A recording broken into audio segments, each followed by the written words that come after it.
7 of Operation Epic Fury, U.S. Special Forces rescued the second crew member of the F-15E fighter jet that was shot down over Iran. Saturday's operation was conducted by a specialized commando unit with a high volume of air cover. The U.S. forces unleashed a hail of heavy fire, and that all of the forces are now out of Iran. This wasn't just some easy pickup though. This happened right in the heart of the incredibly rugged Zagros Mountains. Hey, everybody, good to have you.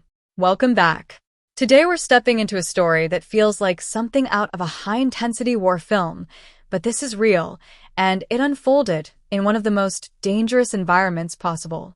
A rescue mission deep inside hostile territory, under constant threat, with the odds stacked against everyone involved.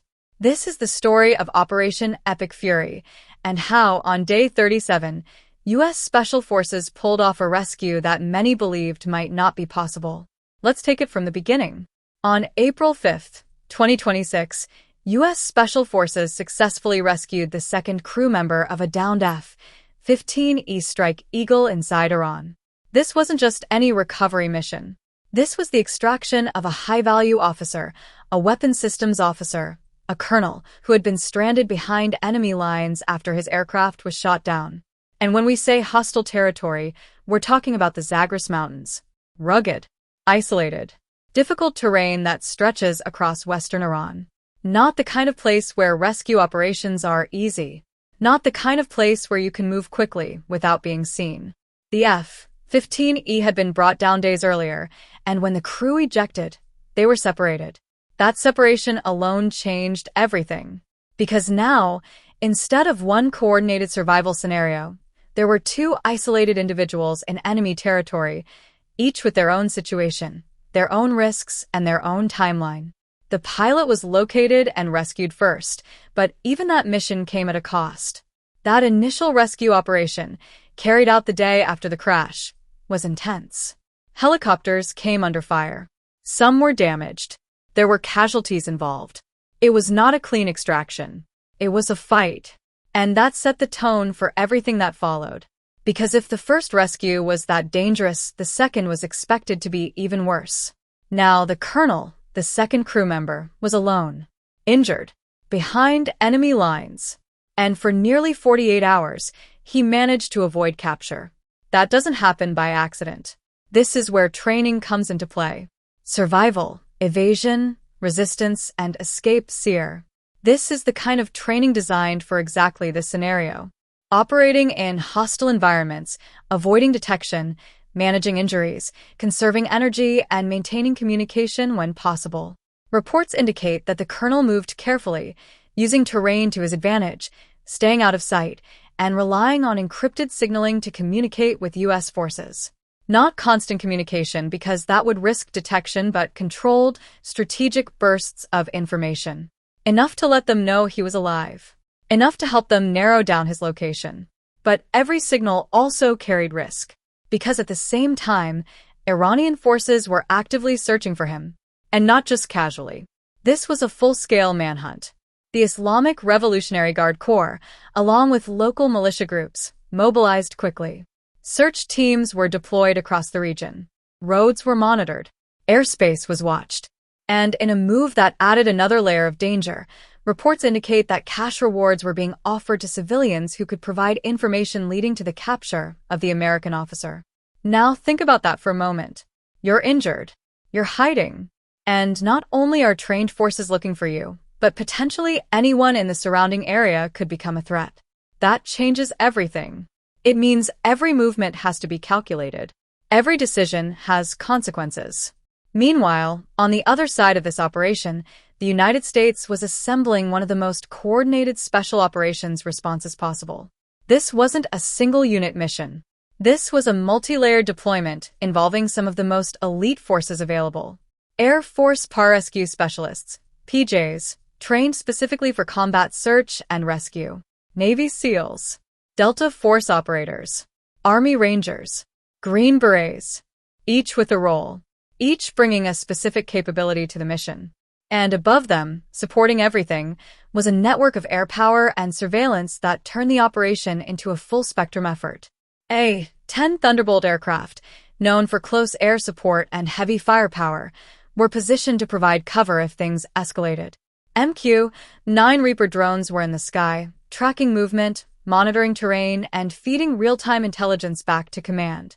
Special operations helicopters were prepared for rapid insertion and extraction. This wasn't just a rescue attempt. This was a coordinated, high-risk operation designed to go into hostile territory, retrieve a downed officer, and get out, without leaving anyone behind. But here's the thing. Even with all that preparation, nothing goes exactly as planned. When U.S. forces finally reached the colonel's location, time became the most critical factor, because Iranian forces were closing in. And what followed was not a quiet extraction. It turned into a firefight. A serious one. Heavy weapons were used. Air support was called in.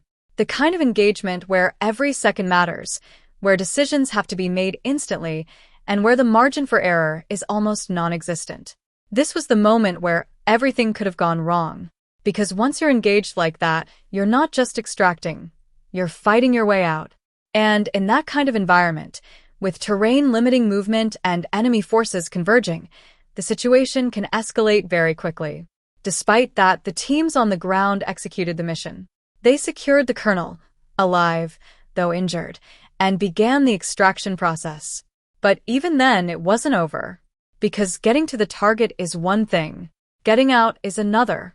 During the exfiltration phase, complications arose. Some aircraft were disabled in the sand, something that can happen in desert and mountainous environments where landing conditions are unstable and unpredictable. And when that happens, you don't just leave equipment behind.